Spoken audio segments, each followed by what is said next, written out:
प्रातः क्लास चल रहा था 19/9/1968 गुरुवार को 30 पेज की मध्यान्ह में बात चल रही थी।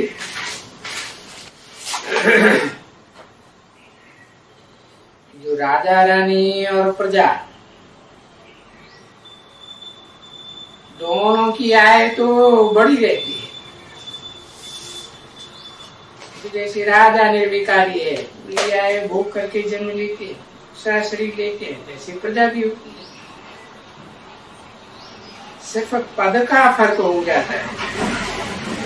यहाँ इस दुनिया में पद के फर्क होते हैं ना, देखो बहुत फर्क है ना। और यहाँ देखो हंगामे बहुत, कितने हंगामे होते हैं, कितने ढेर के ढेर हंगामे। तो ये जो नीच ऊंच पद हैं इस दुनिया के, वो हंगामे की पिछाड़ी है।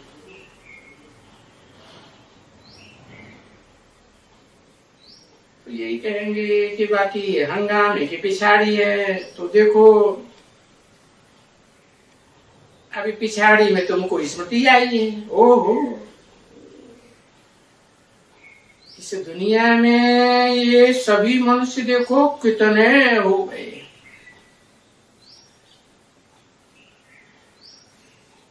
कोई पूरा गिन नहीं सकता, गिनती पूरी कर नहीं सकेंगे। इसलिए इनको कहेंगे अनगिनत। इतना है दुनिया की आबादी, गिनती से ही बाहर हो गए। और धर्म भी सभी मुख्य मुख्य 4 धर्म भी देखो कितने धर्मों में बट गए। फिर मठपंथ संप्रदाय कितने अलग अलग हो गए।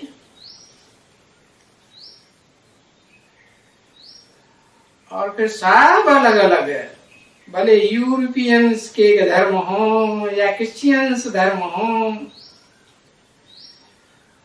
उनमें भी मठपंथ संप्रदाय सब अलग अलग हो गए। तो अब ये बाप बैठ करके समझाते हैं। तो अभी ये सारे विश्व की शुरू से लेकर के अब तक तुमको स्मृति बुद्धि में आई, और इसी ऑलराउंड स्मृति में तुम बच्चों को रहना है। तो तुम्हारा तो नाम ही रख दिया है सुदर्शन चक्रधारी। तुम ब्राह्मणों का नाम है। कोई देवताएं थोड़े ही सुदर्शन चक्रधारी होते हैं। ये तो तुमको ही कहा जाता है। तो तुमको एक तो सारी सृष्टि का सुदर्शन चक्र हुआ। स्वमान्य आत्मा चक्र माने 84 का चक्र, और उसका दर्शन 84 जन्मों का पूरा दर्शन। और दूसरा फिर ये देखो कमल फूल के समान है। कैसा जीवन? देवताओं के जीवन को थोड़े ही कहेंगे कमल फूल समान। देवता है थोड़े ही कमल की तरह कीचड़ की दुनिया में रहते हैं। तुम बच्चे हो, गृहस्थ व्यवहार में गृहस्थ की कीचड़ में रह करके भी कमल के समान मन बुद्धि से पवित्र रहने वाली आत्मा हो। तो देखो पूछा जाता है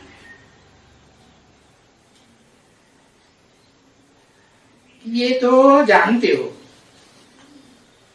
कि कमल फूल के समान इस दुनिया में कोई भी रहने वाला बहुत मुश्किल है,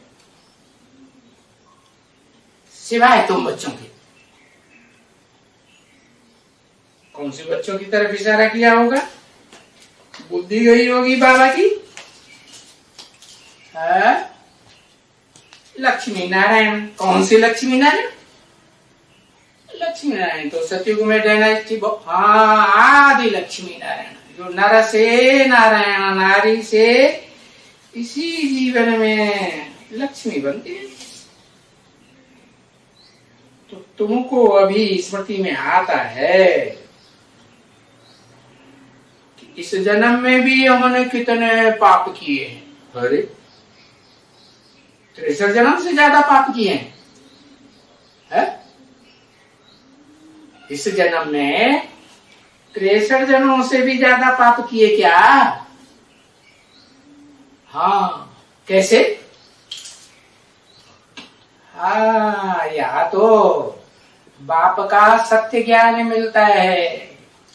दुनिया में 63 जन्मों में गुरुओं का, धर्म गुरुओं का, देहदारी गुरुओं का सच्चा ज्ञान थोड़े मिला। अभी तो सच्चा ज्ञान मिलता है, और सच्चा ज्ञान मिलने के बावजूद भी, सत्य बात मिलने के बावजूद भी फिर भी पाप कर्म करते हैं जानबूझ करके, तो 100 गुना बोझ चढ़े। तो स्मृति में आता है ना कि इस ब्राह्मण जीवन में हमने बहुत पाप, और ये बात भी तुमको स्मृति में आती है, सब ब्राह्मणों को स्मृति में नहीं आती है। इस जन्म में हमने कितने पाप किए, जो वेद का बाप बोलते हैं। तो इस जन्म में जो तुमने पाप किया है, वो क्या करो, उससे उरण कैसे होंगे? कोई तरीका है? हा? क्या तरीका है? याद का तरीका है। अच्छा, याद तो पाप करने के बाद आती ही नहीं, और माम एकम एकम किया तो आती ही नहीं, फिर तो बहुतों की याद आती है जिनके साथ पाप किए हैं। पोता मेल दियो, सारा ब्राह्मण जीवन का पोता मेल बाप के आगे रख दिया, तो फिर तुम्हारी मन बुद्धि हल्की हो जाएगी। बाकी कितने हैं? तो बहुत ऐसे ब्राह्मण। अब उसमें भी पहले नंबर वाले हैं, हुआ तो एक, फिर उसके पीछे देखो ढेर के ढेर कितने हैं। तो वो जो ढेर के ढेर ब्राह्मण हैं, है? और जन्म जन्मांतर की तो पाप हैं ही हैं। वो तो जन्म जन्मांतर के पाप के लिए बाप समझाते हैं कि तुमको याद में तो जरूर रहना है, क्योंकि जन्म जन्मांतर के भी पाप कटने हैं।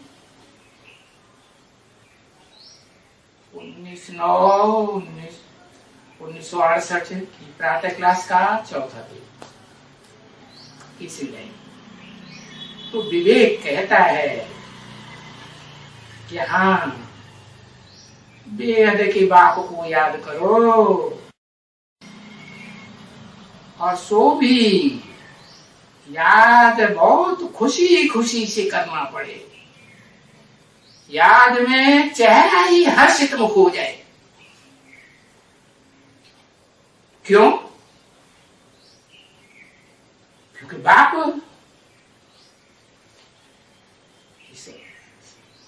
सत्य बाप को तो याद करने से हम बिल्कुल ही सतोप्रधान हो जाएगा।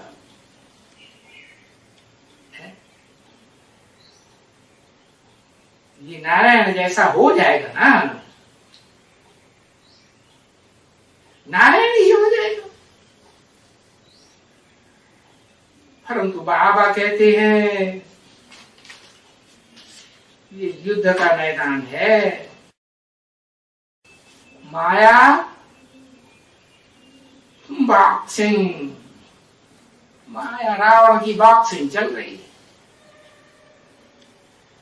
तो कुछ तो मेहनत जरूर करनी पड़ती है ना इतना ऊंच पद पाने के लिए।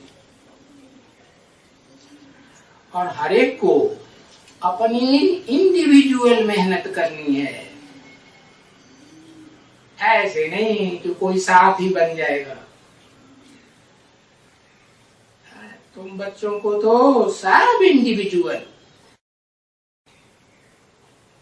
क्योंकि हर एक की आत्मा अपना अपना पुरुषार्थ करती है और हर एक का पुरुषार्थ अलग अलग है। और पुरुषार्थ करते करते बाद में कहेंगे है कि भाई सभी आत्माएं मिलकर के पुरुषार्थ करती है बाप से वर्षा लेने का, संगठित रूप से पुरुषार्थ करती है, बेहद के बाप से वर्षा लेती है।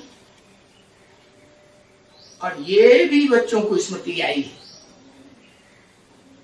कि बेहद के बाप से ही फिर हमको ऊंच से ऊंच वर्षा मिलता है, क्योंकि ऊंच से ऊंच बाप है ना। ऊंच से ऊंच आत्मलोक की बात है, इस साकार सृष्टि की बात है, साकार सृष्टि की बात है। तो ऊंच से ऊंच बाप, बाप तो बेहद के दो है? तो ऊंच से ऊंच क्यों कहा? वो निराकार जो सत्य धाम का सदावासी है, वो भी सृष्टि पर आकर के नीच से नीच में प्रवेश करके उसको ऊंच से ऊंच बढ़ाता है। तो ऊंच से ऊंच वर्षा मिलता है। और बेहद के बाप का भी वो ही तुम बच्चे हो कल पूर्व वाले, जो कल्प कल्प कल्प कल्प आए करके बाप से वर्षा लेते आए। और एक दो बच्चे की तो बात ही नहीं है, नंबरवार बच्चे हैं जो वृद्धि को तो पाने के ही है।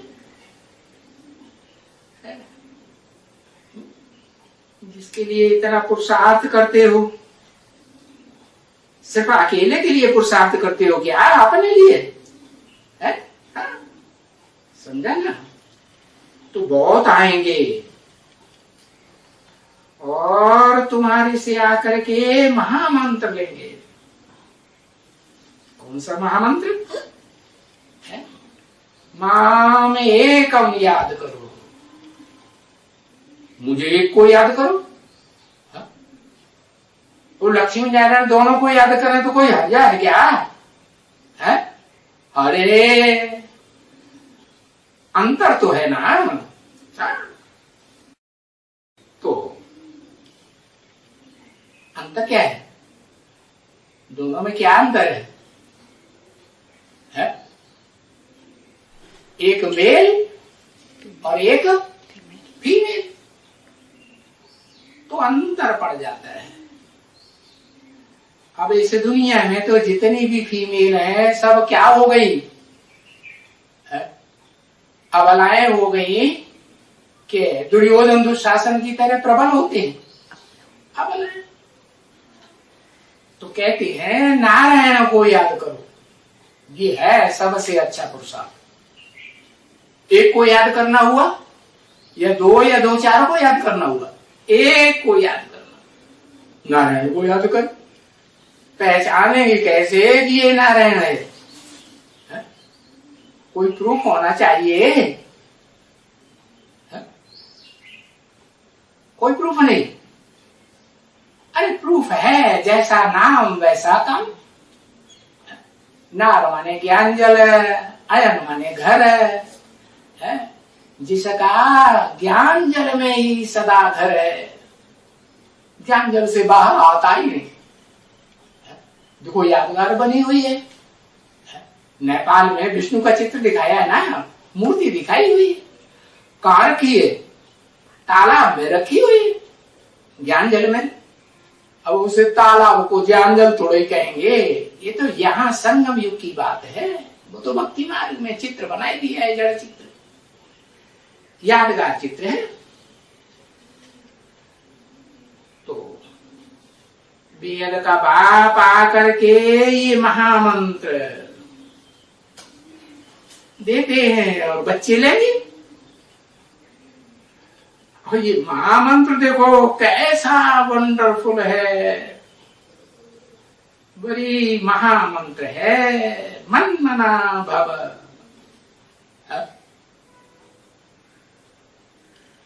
क्या हो जा, मेरे मन वाला हो जा। कौन कहता है? किसने कहा? अरे किसी ने कहा कि नहीं? किसने कहा है?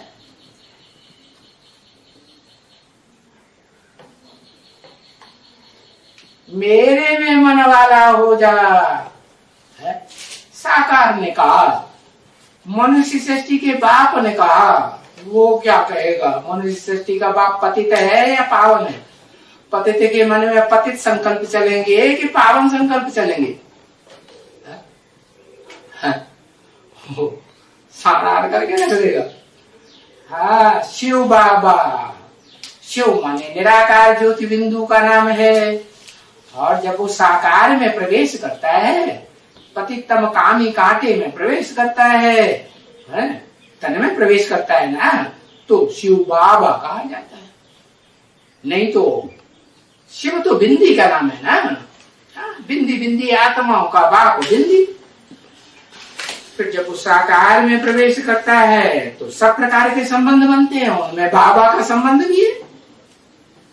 तो बाबा का अर्थ क्या है? बाबा का अर्थ है ग्रैंडफादर।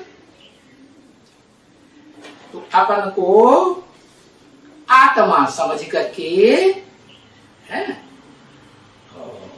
महान आत्मा बनाने के लिए क्या करो? महादेव, महादेव है ना देवताओं का बड़ा देवता है। कृष्ण को तो महादेव नहीं कहते, कृष्ण को तो नहीं कहते। तो बताया महान आत्मा है महादेव। उसको कोई नारायण नाम दिया है, आदि नारायण। उससे पहले तो इस सच्ची रूपी रंगमंच पर आदि कोई हुआ ही नहीं। तो ये महान आत्मा कहो, महात्मा बनाते हैं ना। अरे बाप तो कहते हैं कृष्ण भी बच्चा है, बच्चे को महात्मा कहते हैं। तो वो भी तो महात्मा हुआ है? नहीं, महात्मा नहीं हुआ। बच्चा महात्मा नहीं होता है, उसके अंदर विकारी संकल्प चलते हैं। विकारी संकल्प तो नहीं चलते हैं, लेकिन बच्चा राजयोग कैसे सिखाएगा? बच्चा सिखाएगा, बच्चा बुद्धि तो नहीं सिखा सकता। वो राज की बातें क्या जाने। जब बुद्धि सालिम बने, बड़ा हो, युगल बने, तब राज की बात है। बुद्धि में बैठे। तो बताया महान से महान आत्मा शास्त्रों ने किसका नाम दिया? महादेव का नाम दिया। महात्मा बनाते हैं ना, तो बनते हैं, बनाते हैं। कौन बनाते हैं? महादेव को महान आत्मा कौन बनाते हैं? अरे कोई बनाते करते हैं, बनाने वाला कोई रचयिता है? रचयिता कोई नहीं, तो कैसे बन जाते हैं? रचयिता कोई नहीं है, लेकिन आत्माओं का बाप है जो आकर के युक्ति बताते हैं। क्या करो? अपन को आत्मा समझे, और क्या करो? मन मना भव, मेरे मन में समा जाओ। किसने कहा? कौन सी आत्मा ने कहा? मेरे मन में समा जाओ, ये कौन सी आत्मा ने कहा? शिव बाबा ने कहा। शिव बाबा का मन होता है? शिव बाबा का मन होता है? वो बुद्धिमानों की बुद्धि है कि मन वालों का मन है? वो तीखा चंचल मन है क्या है? नहीं। अरे चंचल मन तो जो अर्जुन का शरीर रूपी रथ है, उसमें ध्वजा में बंदर बैठाया हुआ, वो है बड़ा चंचल मन वाला। क्यों? मरते समय उसका मन चंचल हुआ होगा ना, जो जिंदगी भर काम किया होगा है?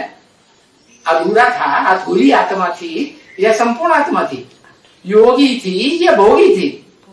कर्म इंद्रियों की भोगी आत्मा तो अंत में तो भोग, कर्मेंद्रियों का भोग याद आएगा ना। तो कर्मेंद्रियों का भोग आएगा तो सूक्ष्म शरीर धारण करके फिर क्या करेगा? वही धंधा करेगा या दूसरा धंधा करेगा? हा? करेगा जरूर। तो बताए वो तो चंचल कपि के रूप में अर्जुन के रथ में दिखाया हुआ है? अब उसे अर्जुन कहो, आदम कहो, आदिदेव कहो, एडम कहो, बात एक ही है। हाँ, तो पुरुषार्थी जीवन में ऐसा पुरुषार्थ करते हैं क्या? मन मना भव। शिव बाप ने कहा मेरा मन, मेरा दिल जिसके ऊपर आ गया वो मेरा दिल है। आज मेरा दिल आ गया, ऐसे गीत बनाए ना। हाँ, तो गीत बनाए तो उन्होंने तो लंबा चौड़ा गीत बना दिया। क्या बनाया? नैनों से नैन हुए चार, आज मेरा दिल आ गया। अरे नैनों से नैन कैसे हो गए चार? जिसमें आया वो तो साकार है, उसको दो आंखें हैं, तो दो आंखें जिसको हैं उसी में आया, तो किसके नैनों से नैन हुए चार? जरूर कोई तमो प्रधान आत्मा है। पुरुषार्थी जीवन में तमो प्रधान आत्मा हो तो वो ज्ञान देगी, तभी तो नैनों से नैन चार हुए होंगे, नहीं होंगे? हाँ, तो बताया है ये वो तो कोई महात्मा नहीं है। कौन? कृष्ण। बाप ने समझाया है ना कि 16 कला संपूर्ण कृष्ण जिसको दिखाते हैं शास्त्रों में, वो कोई महात्मा नहीं है। महान आत्मा माने महादेव तो नहीं है। नहीं, महात्मा कृष्ण को कहा जाता है वास्तव में, कहने की बात अलग है। क्योंकि वो सतयुग में तो वहां तो पवित्रता ही होती है, वहां तो पवित्र रहते ही, सब पवित्र रहते हैं, दुनिया ही पवित्र है। महात्मा किसे कहा जाए? अपवित्र दुनिया हो फिर भी महान काम कर्म करके दिखाए तब कहेंगे महात्मा। तो वो जब शरीर छोड़ते हैं तो सतयुगी कृष्ण 16 कला संपूर्ण कोई भ्रष्टाचार से पैदा थोड़े ही होते हैं ना। उनको घड़ी घड़ी संन्यास करना पड़ता है। वो कोई संन्यास धारण करते हैं क्या? और यहाँ इस दुनिया में यहाँ तो घड़ी घड़ी संन्यास धारण करना होता है। तो वो सन्यासी भले पवित्र बनते हैं, फिर भी देखो इस पुरानी दुनिया में और नई दुनिया में अंतर क्या है? पवित्र तो बनते हैं, लेकिन माँ के गर्भ से जन्म लेते हैं ना, विकार से ही पैदा हुए। माँ के अंदर गर्भ आया तो विकार से, विपरीत कर्म से आया या देवताओं जैसा सुकर्म किया? विपरीत कर्म से आया, उससे पैदा होते। तो जो सन्यासी है फिर उनको सन्यास धारण करना पड़ता है। ओ